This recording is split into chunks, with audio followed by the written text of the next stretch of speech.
Topic national green tribunal. National green tribunal unit 8 of UGC NET paper law का एक topic है। तो इस वीडियो में we will discuss about the composition, historical background, क्या aims and objective हैं, क्या फंक्शंस हैं और भी जो इम्पोर्टेंट डिटेल्स हैं वो हम इस वीडियो में कवर करेंगे। And this topic is very important for the exam point of view.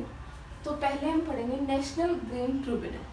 तो नेशनल ग्रीन ट्रिब्यूनल क्या है? नेशनल ग्रीन ट्रिब्यूनल एक स्टैट्यूटरी बॉडी है। अब स्टैट्यूटरी बॉडी क्या है? स्टैट्यूटरी बॉडी वो बॉडी है जो कि created by an act of parliament. तो स्टैट्यूटरी बॉडी वो बॉडीज हैं जो कि created by an act of parliament. There is no mention of NGT in constitution. So NGT is a non constitutional body, it is a statutory body जो कि create की गई है किससे? एक एक्ट ऑफ पार्लियामेंट से। और वो कौन से एक्ट है जिससे ये बॉडी क्रिएट हुई है? वो है नेशनल ग्रीन ट्रिब्यूनल एक्ट 2010। इस एक्ट के अंडर हमें क्या मिला? नेशनल ग्रीन ट्रिब्यूनल मिला। ये एक्ट, अब इसमें दो डेट याद रखना, इनेक्टमेंट डेट और इनफोर्स।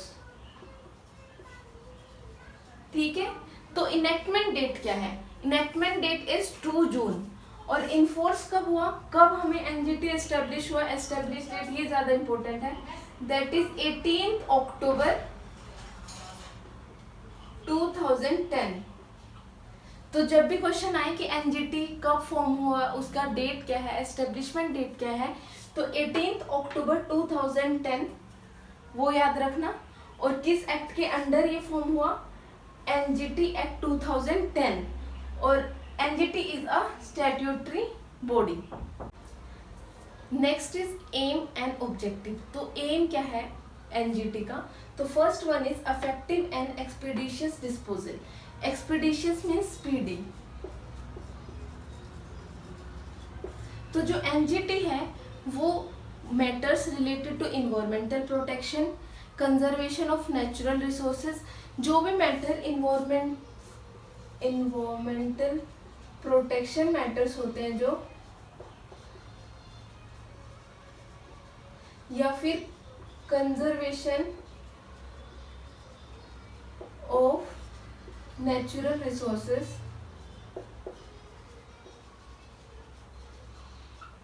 जितने भी मैटर इनसे रिलेट करते हैं उनका विद इन 6 मंथ्स, ये एक टाइम लिमिट है एनजीटी के लिए। एनजीटी उनका डिस्पोजल विद इन 6 मंथ्स करेगा। Second is relief and compensation. तो NGT also provide relief and compensation to the person और प्रॉपर्टी जिनके मैटर्स रिलेटेड टू से, जैसे कहीं ब्रिज बन रहा है, डिफोरेस्टेशन होके रोड्स बन रहे हैं और वो डिफोरेस्टेशन हमारी ग्रोथ से ज़्यादा, हमारे इंफ्रास्ट्रक्चर ग्रोथ से ज़्यादा इन्वायरमेंटल को हार्म कर रही है, तो NGT as a watchdog वहाँ पे आएगा और उस कंस्ट्रक्शन को रुकवा के अगर उससे किसी को कंपनसेशन प्रोवाइड हो तो उसको कंपनसेशन देगा और रिलीफ प्रोवाइड करेगा टू द पीपल और द प्रॉपर्टी। ठीक है, और उस केस को विद इन 6 मंथ वो डिस्पोज करेगा। अब है बैकग्राउंड। क्या एनजीटी से पहले केसेस नहीं होते थे? इन्वायरमेंटल प्रोटेक्शन या कंजर्वेशन ऑफ नेचुरल रिसोर्सेज के जितने भी केस होते थे वो पहले जाते थे सुप्रीम कोर्ट और हाई कोर्ट के पास। लेकिन हाई कोर्ट और सुप्रीम कोर्ट में पहले से ही नंबर ऑफ केसेस बहुत ज़्यादा होते थे। These courts are overburden. तो जो इन्वायरमेंटल रिलेटेड केस थे उनके डिस्पोजल में बहुत लंबा डिले होता था। There are so many hearings और उसके बाद भी नहीं डिस्पोजल होता था केसेस का। और इन्वायरमेंटल रिलेटेड मैटर्स में डिस्पोजल जल्दी होना चाहिए क्योंकि वहाँ पे क्या हो रहा है, हमारा इन्वायरमेंट डिग्रेड हो रहा है, उसका डिस्पोजल जल्दी होना चाहिए क्योंकि environment is related to the life. Article, अगर हम इसको आर्टिकल 21 के साथ रीड करें तो हमें राइट टू लाइफ है, right to life in a healthy environment. तो इसीलिए इन मैटर्स का डिस्पोजल बहुत जल्दी होना चाहिए, तो इसीलिए एनजीटी आया। तो united conference on human environment 1972, India ने फर्स्ट टाइम जब इस में पार्टिसिपेट किया इस कॉन्फ्रेंस पे, तो this conference calling upon a state to the state कि उनको प्रिजर्व करना है अपना इन्वायरमेंट और स्टेप्स लेने हैं ताकि वो अपने इन्वायरमेंट को प्रिजर्व कर सकें। The second one is United conference on environment and development 1992। In this conference they calling upon two states कि स्टेट्स इंश्योर करें, क्या इंश्योर करें, एक्सेस, जुडिशियल एक्सेस होना चाहिए, प्लस एडमिनिस्ट्रेटिव मैटर्स में लोगों को स्पीडी ट्रायल होना चाहिए, इफेक्टिव होने चाहिए, जुडिशियल एक्सेस होना चाहिए और वो जुडिशियल एक्सेस इफेक्टिव होना चाहिए। Another one is article 21। जैसे ही our constitution is a living document, तो विद टाइम उसमें बहुत सारे चेंजेस हुए हैं, वो बहुत एनरिच हुआ है खुद में ही। तो आर्टिकल 21 से रिलेटेड बहुत सारे हमारे पास जजमेंट्स आए हैं। उन जजमेंट्स में ये देखा गया कि जो live in a healthy environment is also related to right to life. तो बहुत सारे केसेस हुए जिसमें माना गया कि जो हेल्दी इन्वायरमेंट में रहना is also a part of right to life. तो इन सब के चलते हुए यूनाइटेड कॉन्फ्रेंस में इंश्योर करना है स्टेट को, यहाँ पे इंश्योर करना है अफेक्टिव जुडिशियल एक्सेस, यहाँ पे फंडामेंटल राइट है कि right to live in a healthy environment. Plus जो हमारी लॉ कमीशन थी 186 रिपोर्ट उन्होंने सबमिट की 2003 में, उन्होंने भी यही बोला कि there is a need to establish a tribunal जो कि इन मैटर्स को देखे और उनका अफेक्टिव एंड स्पीडी डिस्पोजल करे और रिलीफ एंड कंपनसेशन प्रोवाइड करें ताकि हमारा इन्वायरमेंटल और हमारे जो रिसोर्सेज हैं वो डिग्रेड ना हो। Last article is article 323B। In this article empowers क्या करता है, एस्टेब्लिशमेंट या फिर formation of tribunal. Article 233B of constitution of India, ये एम्पावर करता है कि हम ट्रिब्यूनल्स एस्टेब्लिश कर सकते हैं डिफरेंट मैटर्स में जब हमारे पास नीड है। तो एनजीटी जब फॉर्म हुआ आर्टिकल 323B के थ्रू फॉर्म हुआ, अंडर एनजीटी एक्ट के फॉर्म हुआ, तो स्टैट्यूटरी बॉडी है। In next video we will study about the composition functions of NGT. So after discussing with the aims and objective and historical background of National Green Tribunal, we will discuss establishment of tribunal and composition of tribunal. So the establishment of tribunal is given in chapter 2 of NGT Act. So chapter 2 deals with the establishment of tribunal and section 3 of this chapter states that the tribunal is established by a notification. जो notification कौन देता है, central government on a specified date.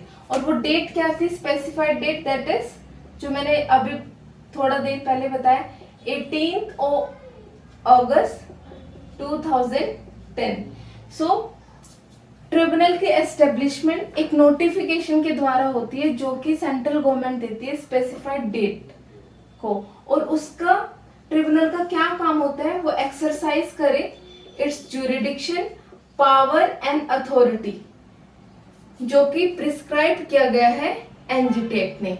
So tribunal has to exercise its jurisdiction, power and authority as prescribed in National Green Tribunal Act. So the next is composition of tribunal. The composition of tribunal is given in section 4. और कौन कौन आता है composition में, chairperson, judicial member, expert member. So there is one full-time chairman, full-time chairperson, and the present chairperson is, present में कौन है, justice प्रकाश श्रीवास्तव। ठीक है, तो एक चेयरपर्सन होगा। जुडिशियल मेंबर, अब जुडिशियल मेंबर कितने होंगे? मिनिमम 10 होने चाहिए और maximum 20। Same goes with expert member, minimum 10 maximum 20। ठीक है, chairperson, judicial member, expert member. Section 4 का सब क्लोज एक चीज और कहता है कि अगर चेयरपर्सन को लगेगा कि कोई पर्सन वन और मोर वो अपॉइंट कर सकता है फॉर अ स्पेसिफाइड केस, जिसके पास स्पेसिफिक नॉलेज होगी और एक्सपर्ट होगा उस फील्ड का, तो फॉर अ पर्टिकुलर मैटर वो अपॉइंट कर सकता है 1 and more पर्सन, जो कि गिवन इन सेक्शन 4 सब क्लोज 2। अब क्या क्वालिफिकेशन होगी, किन किन को हम जुडिशियल मेंबर, चेयरपर्सन या एक्सपर्ट मेंबर अपॉइंट कर सकते हैं? तो क्वालिफिकेशन तो मैं रब कर देती हूँ।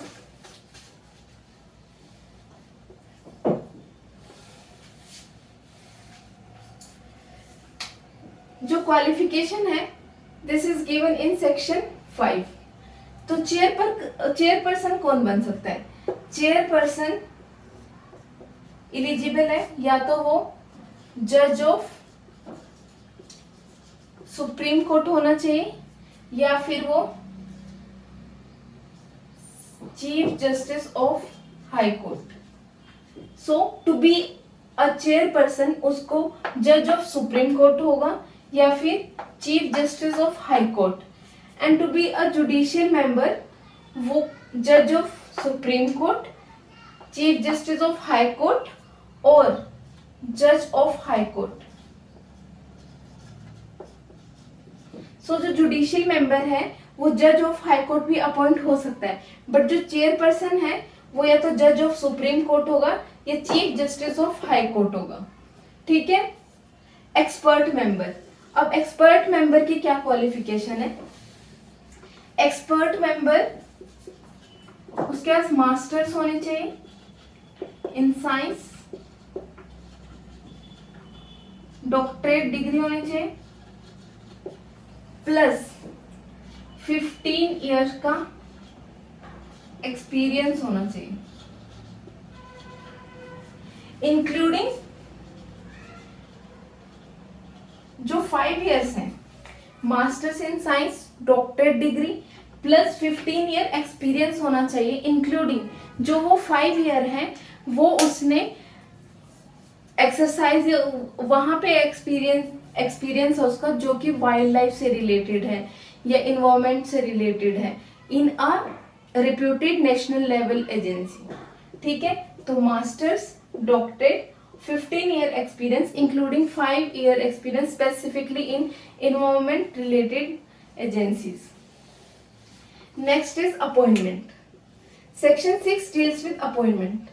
Appointment is done by the central government, but जो चेयरपर्सन होता है उसका अपॉइंटमेंट कौन करता है? Appointment by the central government itself with consultation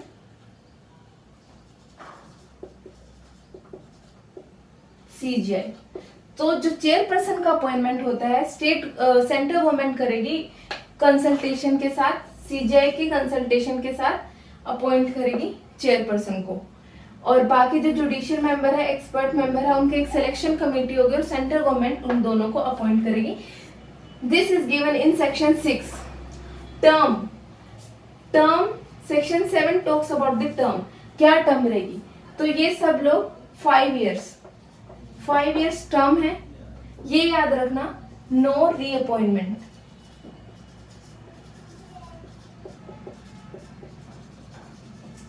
अगर कोई 2020 से 2025 तक किसी ने होल्ड किया एज होल्ड के ऑफिस चेयरपर्सन का, तो वो 2025 से 2030 तक नहीं हो सकता। So there is no scope of reappointment. This is given in section 7 जिसमें टर्म बताया कि 5 इयर्स टर्म है। देन रेजिग्नेशन किसको देंगे? सेक्शन 8 रेजिग्नेशन देंगे स्टेट गवर्नमेंट को। Salaries and allowances given in section 9 जो गिवन है प्रिस्क्राइब्ड है जो, और ड्यूरिंग द सर्विस जब वो अपने टेन्योर में है जो ये सैलरी और अलाउंसेस है उसमें डिस्क्वालिफिकेशन नहीं होगा, वो डाउन नहीं जाएगी। This is mention in section 9। Removal, अब there are some grounds, removal के कुछ ग्राउंड्स हैं।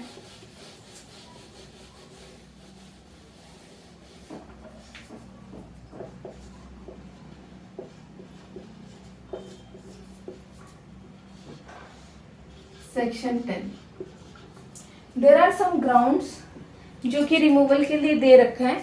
तो first one is insolvent, first है इंसॉल्वेंट। सेकंड है अगर किसी ने क्राइम कमिट किया हो,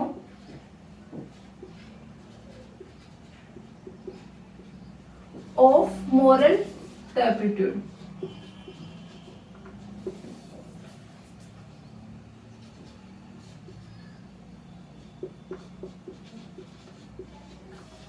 मोरल टर्पिट्यूड लाइक करप्शन के चार्जेस लग गए हो किसी पे, या कोई भी इविल एक्ट जो कि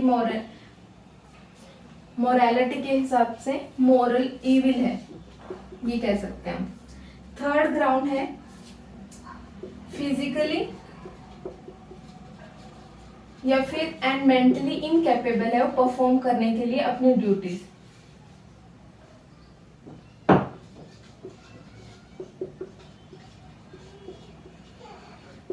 ठीक है। फोर्थ ग्राउंड है फाइनेंशियल एंड अदर इंटरेस्ट,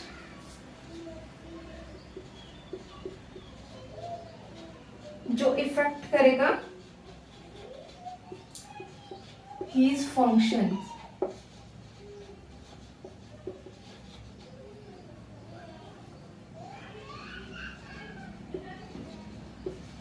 जो भी ड्यूटीज एंड फंक्शंस गिवन है उसको अकॉर्डिंग टू द एनजीटी, अगर कोई भी फाइनेंशियल और उसका अदर इंटरेस्ट है जो उसके इन फंक्शंस को इफेक्ट करता है तो भी वो रिमूवल का एक ग्राउंड बन जाएगा उसके लिए, मेंशन इन सेक्शन 10। और fifth is abused his position, so अगर उसने अब्यूज की अपनी पोजीशन को। तो रिमूवल सेक्शन 10 में है। फर्स्ट राउंड है रिमूवल का, इंसॉल्वेंट हो गया वो। सेकंड है crime committed for of moral turpitude, ठीक है, कोई इविल एक्ट किया उसने, फिजिकली एंड मेंटली इनकैपेबल है वो, incapable to perform his functions. Financially और अदर इंटरेस्ट है जो कि उसके फंक्शन अफेक्ट कर रहा है, कोई भी फंक्शन जो कि उसको empowered by the NGT act. Fifth है अब्यूज्ड हिज पोजीशन, सो वो अपनी पोजीशन को अब्यूज कर रहा है। So this is whole about the composition, उसकी qualification section 5, appointment section 6, term that is 5 years given in section 7, resignation section 8 में है जो कि सेंट्रल गवर्नमेंट को देगा, सैलरी एंड अलाउंसेस जो भी प्रिस्क्राइब्ड है, और section 10 talks about the 5 grounds of his removal. तो चैप्टर 2 में हमने देखा नेशनल ग्रीन ट्रिब्यूनल का कंपोजिशन, जिसमें हमने chairperson, judicial member, expert member ये सब पढ़ा।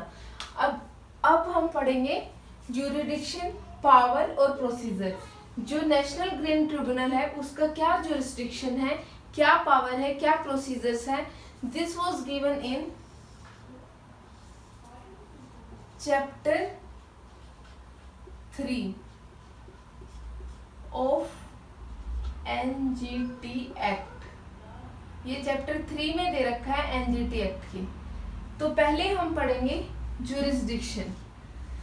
तो जो नेशनल ग्रीन ट्रिब्यूनल है वो जितने भी सिविल मैटर्स होते हैं, ऑल सिविल केसेस,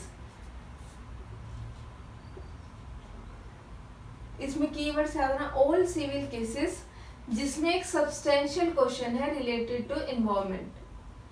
तो कोई भी सिविल केस है जहां पे एक सब्सटेंशियल क्वेश्चन है रिलेटेड टू एनवायरनमेंट, वो कौन डील करेगा, उसके जुरिस्डिक्शन किसके पास है, national green tribunal. Plus question arises out of the implementation of enactment specified in schedule 1। तो शेड्यूल 1 में 7 इनेक्टमेंट दे रखे हैं, 7 एक्ट्स दे रखे हैं। तो कोई भी क्वेश्चन अगर अराइज हुआ है इम्प्लीमेंटेशन ऑफ दीज एनेक्टमेंट्स, तो वो भी कहाँ जाएगा, नेशनल ग्रीन ट्रिब्यूनल में जाएगा, उसकी जुरिस्डिक्शन नेशनल ग्रीन ट्रिब्यूनल के पास होगी। अब कौन कौन से 7 इनेक्टमेंट्स हैं, पहला है the water prevention and control of pollution act 1974। The second is the water prevention and control of pollution cess act 1977। The forest conservation act 1980, the air prevention and control of pollution act 1981, the environment protection act 1986, the public liability insurance act 1991, and the last is the biological diversity act 2002. so ये मैं क्यों schedule 1 में दे रखी, मैं क्यों पढ़ा रही हूँ, क्योंकि एमसीक्यू में पूछ लेते हैं कि जो नेशनल ग्रीन ट्रिब्यूनल की जुरिस्डिक्शन है वो किन एक्ट्स तक सीमित है।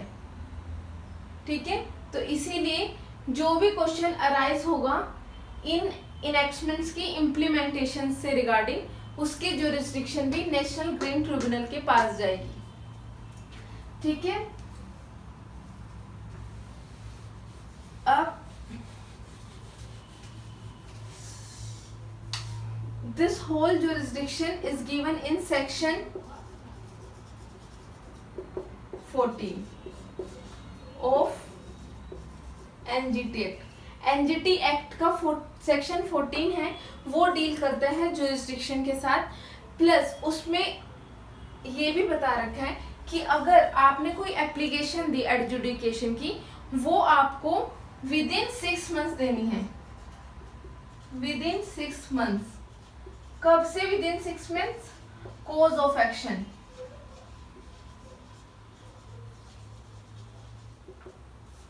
तो जो कॉज ऑफ एक्शन है उससे विद इन 6 मंथ्स में आपको एप्लीकेशन दे देनी है एडजुडिकेशन के लिए। और इसमें एक प्रोविजो दे रखा है कि अगर वो एप्लीकेशन आप नहीं दे पाए और जो एप्लीकेंट है वो सेटिस्फाइड, कोर्ट को सेटिस्फाइड करता है रीजनेबल रीजंस के साथ कि देयर आर सम रीजंस कि वो इसलिए एप्लीकेशन नहीं फाइल कर पाया, तो उस चीज में कोर्ट उसको एक एक्सटेंशन देता है, that is 60 days, 6 months plus 60 days अगर एप्लीकेंट सफिशिएंट कॉज से कोर्ट को सेटिस्फाइड करता है। तो section 14 deals with jurisdiction plus the time limit. Section 14 में हमने पढ़ा कि ट्रिब्यूनल कौन कौन से मैटर्स सेटल करेगी, कौन कौन से डिस्प्यूट सेटल करेगी। लेकिन उसके बाद अगर कोई एग्रीव पार्टी है तो वो अपील में भी जाएगी। तो हम appellate jurisdiction of national green tribunal पढ़ेंगे सेक्शन 16 में। तो उसमें सेक्शन 16 में क्या है, कोई भी पर्सन अगर एग्रीव्ड है, ठीक है, बाय ऑर्डर या डिसीजन जो कि मेड ऑन और आफ्टर, तो कमिटमेंट ऑफ एनजीटी एक्ट, तो एनजीटी एक्ट इनफोर्स कब हुआ, उस दिन या उसके बाद कोई भी डिसीजन या ऑर्डर किसने पास किया हो, नेशनल ग्रीन ट्रिब्यूनल ने, और उस ऑर्डर और डिसीजन से कोई भी पर्सन एग्रीव्ड हो तो वो विद इन 30 डेज, 30 डेज कब से, जब वो ऑर्डर और डिसीजन उसको कम्युनिकेट किया गया। ये याद रखना, कम्युनिकेटेड टू हिम। जब विद इन 30 डेज, किस दिन से, जब वो ऑर्डर उसको कम्युनिकेट किया गया, may within 30 days prefer and appeal to the tribunal. तो सेक्शन 16 में बोला गया है कि एनजीटी के कोई भी ऑर्डर या डिसीजन से कोई पर्सन एग्रीव्ड है तो वो विद इन 30 डेज, कब से, जब वो डिसीजन उसको कम्युनिकेट किया गया, उसके 30 डेज के बाद अपील फाइल कर सकता है ट्रिब्यूनल में। और अगर वो इस डिसीजन से भी सेटिस्फाइड नहीं है और उसको सुप्रीम कोर्ट में अपील करना है, तो section 22 of NGT act talks about appeal to supreme court.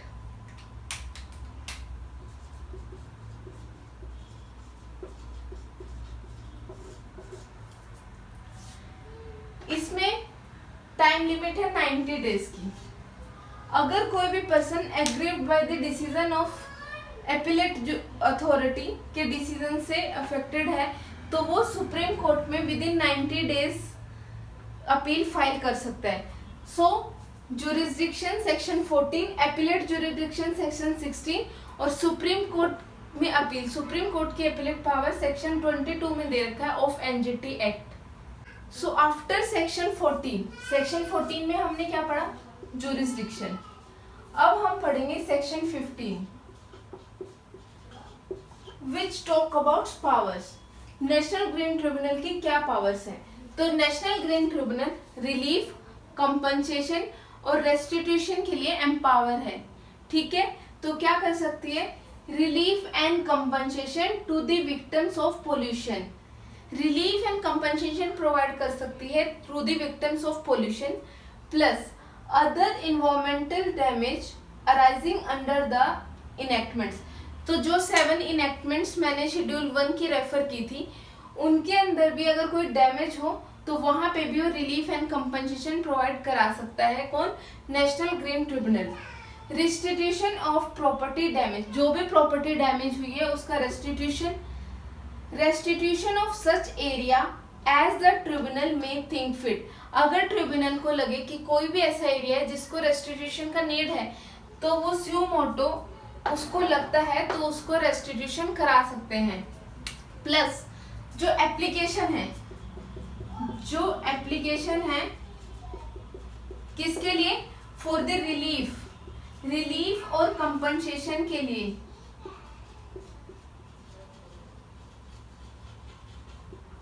जो रिलीफ एंड कंपनसेशन के लिए एप्लीकेशन है वो with in 5 years, with in 5 years के अंदर एप्लीकेशन सबमिट होनी चाहिए। कब से? Cause of action. ठीक है, विद इन 5 year लिमिट से। जैसे सेक्शन 14 में अगर हमें कोई भी एडजुडिकेशन के लिए एप्लीकेशन सबमिट करनी होती है तो उसमें हमें 6 months दे रखा है टाइम। यहाँ पे किसी रिलीफ और कंपनसेशन के लिए एप्लीकेशन फाइल करनी है तो कोज ऑफ एक्शन से 5 years तक आप कर सकते हो। After that the application will not be treated. Plus इसमें एक रिलैक्सेशन दे रखा है, अगर जो एप्लीकेंट है सफिशिएंट कोज से सेटिस्फाइड कर दे कोर्ट को तो वहां पे that period will be extended for 6 months। 6 months से वो पीरियड एक्सटेंड हो जाएगा। तो section 15 talks about relief, compensation and restitution. Jurisdiction power के बाद हम प्रोसीजर पढ़ेंगे, that is given in section 19। So procedure में है कि नेशनल ग्रीन ट्रिब्यूनल क्या प्रोसीजर फॉलो करता है जब वो कोई केस एडजुडिकेट करता है, डिस्पोज ऑफ करता है, तो वो क्या प्रोसीजर फॉलो करता है। तो सेक्शन 19 में बोला गया है कि नेशनल ग्रीन ट्रिब्यूनल कोई भी प्रोसीजर जो code of civil procedure act 1908 में दे रखा है उससे बाउंड नहीं होगी। Not bound by the procedure laid down by code of civil procedure 1908 and not bound by evidence act 1872। तो अगर ये सिविल मैटर्स डील करती है, सीपीसी पे भी नहीं लगता, इस पे एविडेंस से भी बाउंड नहीं है, तो क्या प्रोसीजर फॉलो करती है?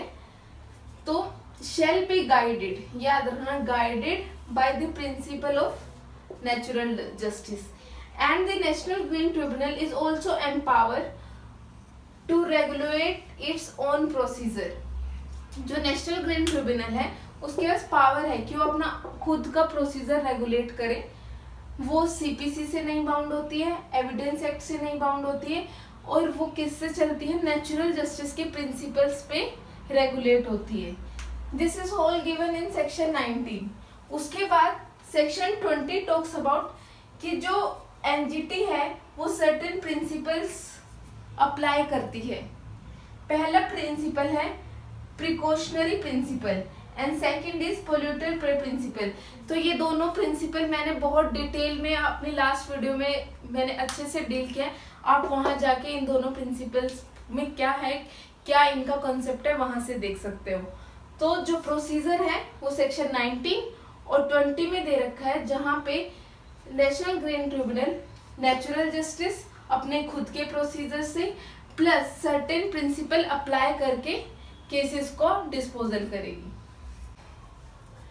प्रोसीजर के बाद आता है चैप्टर 4 जो डील करता है पेनल्टी। तो सेक्शन 26 में ये बताया गया है कि नेशनल ग्रीन ट्रिब्यूनल क्या क्या पेनल्टी इम्पोज कर सकती है। तो अगर penalty for failure to comply with orders of tribunal, तो अगर कोई फेल हो जाता है ट्रिब्यूनल के ऑर्डर को मानने के लिए, तो वहां पे क्या होता है, इम्प्रिजनमेंट क्या मे एक्सटेंड टू 3 years, 3 साल तक की जेल, और फाइन जो कहाँ तक 10 CR तक एक्सटेंड हो सकता है, या फिर ये दोनों। ठीक है, लेकिन अगर ये कॉन्ट्रावेंशन या फेलियर कंटिन्यूस चलता रहता है तो इस फाइन जो 10 CR है इसके एडिशन में एक और फाइन ऐड हो जाता है 25 K, 10 CR plus may extend to 25 K for every day. तो अगर कोई ट्रिब्यूनल के ऑर्डर नहीं मानता है तो उसको 3 साल तक की जेल या फिर 10 करोड़ फाइन या दोनों, और उसके बाद भी अगर जो फेलियर है to comply with the orders वो कंटिन्यू रहता है तो वहां पे उनको 25,000 तक का फाइन हर दिन का उसमें ऐड होता रहेगा 10 CR में। लेकिन अगर यहीं ये जो फेलियर है वो एक कंपनी है, मतलब वो एक कंपनी के द्वारा किया गया है, तो वहां पे क्या होगा, जो फाइन की अमाउंट होगी वो 25 CR हो जाएगी। मतलब जो फाइन होगा मे एक्सटेंड टू 25 CR तक वो एक्सटेंड हो सकता है। प्लस अगर वो कॉन्ट्रावेंशन या फेलियर कंटिन्यू रहा तो वहां पे इस फाइन के एडिशन में पर डे का fine every day 1 lakh may extend to 1 lakh rupees every day. ठीक है, तो पेनल्टी में आप 2 हेड्स को याद रखना। अगर पेनल्टी बाय अ पर्सन और इंडिविजुअल तो वहां पे 3 साल या फिर 10 करोड़ फाइन, और अगर वो कंटिन्यूस करता है तो एवरी डे 25 K और ऐड होता रहेगा। लेकिन अगर कोई कंपनी है, ये प्रोविजो में दे रखा है सेक्शन 26 के, तो अगर कोई कंपनी है वहां पे जो फाइन के अमाउंट है that may extend to 25 CR, और अगर उसके बाद भी वो फेलियर है दोबारा कंटिन्यूस रहता है तो वहां पे may extend to 1 lakh every day. So these units इनको याद रखना, these units I will write them separately.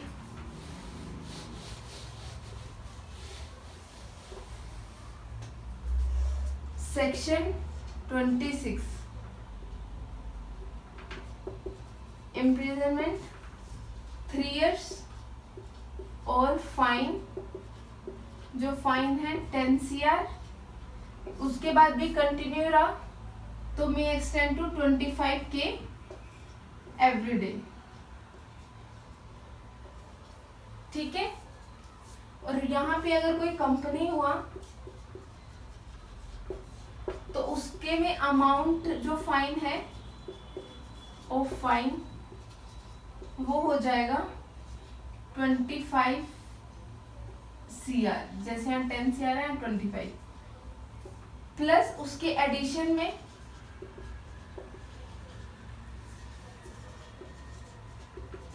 अगर जो फेलियर टू कंप्लाई कंटिन्यूस है तो वहां पे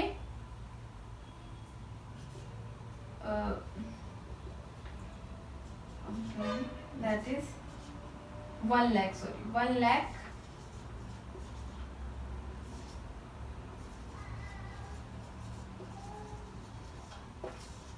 तो जो ये यूनिट्स है ये MCQ में पूछी जाती है, तो इनको याद रखना कि national green tribunal penalty impose करती है, सेक्शन 26 में दे रखा है, और यहाँ पे ये अमाउंट है फाइन की और 3 years तक इम्प्रिजनमेंट। इसके साथ ही जो शेड्यूल 2 है आप एक बार उसको देखना, शेड्यूल 2 ऑफ NGT एक्ट 2010 में हेड्स दे रखे हैं, डिफरेंट हेड्स दे रखे हैं, I think A to N है, जिनमें आप कंपनसेशन के लिए ट्रिब्यूनल के पास जा सकते हो। डिफरेंट हेड्स हैं जिसमें कंपनसेशन के लिए आप या किसी रिलीफ के लिए आप नेशनल ग्रीन ट्रिब्यूनल के पास अपनी एप्लीकेशन लेके जा सकते हो। तो हमने इसमें पढ़ा कंपोजिशन एनजीटी की, उसकी पावर्स, प्रोसीजर क्या है, उसकी ज्यूरिसडिक्शन क्या है, पेनल्टी क्या है, और इसके साथ ये टॉपिक हम यहीं पे ख़त्म करते हैं।